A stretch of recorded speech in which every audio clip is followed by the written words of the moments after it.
আফারা ভাইয়েরা আশা করি সবাই ভালো আছেন।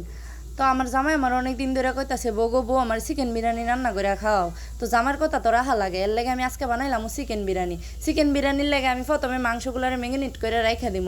এর লেগে আমি আদা বাটা, জিরা বাটা, রসুন বাটা, খাঁটি সরিষার তেল দিয়া বালা করে মাংসগুলার ম্যারিনেট করে রাইখা দিমু। লাস্টে একটু টক দইও দিমু, টক দই দিয়া বালা করে মাখাই ফেলামু। যাই হোক, এখন আমার মাংস মাখানি হয়ে গেছে। এখন আমি ফুলাউর চাইলগুলারে হাফ সিদ্ধ করে এর লেগে আমি হাঁড়িটা বয়াই দিছি। তো এখন আমি ফুলাউর চাইলগুলা ডাইলা দিতাছি।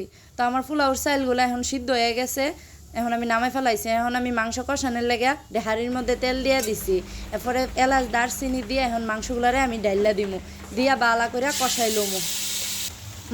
দেশি মুরগি কি গ্যারান বাইরেছে গো, মনে হইতেছে অনেক খাই ফেলে। আর যাক, আর বক বক করতাম না। এখন আমার মাংস হয়ে গেছে, এখন আমি বেরেস্তাগুলার লেগে তেলগুলা দিয়া পেঁয়াজগুলা দিয়া দিতেছি।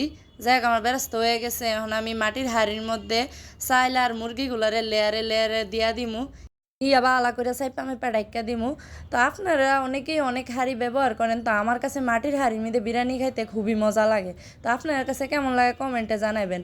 আর আমার রান্নাটা যদি আপনার ভালো লেগে থাকে তাহলে আমার চ্যানেলটাকে লাইক, ফলো, শেয়ার এবং সাবস্ক্রাইব করে পাশে থাকবেন। যাই হোক, এখন আমি মাটির হাঁড়িটা বয়ে দিছি, আমার বিরিয়ানি এদিকে হয়ে গেছে। কি যে সুন্দর গ্যারান বাইর হইছে, এখনই আমার মন চাইতেছে খায়া ফেলাইতে। তো যাই হোক, এখন অপেক্ষা করন লাগবো ওয়া পর্যন্ত। তো এখন আমার বিরিয়ানি হয়ে গেছে, এখন আমি সবার লেগে বাইরে লাইতাছি।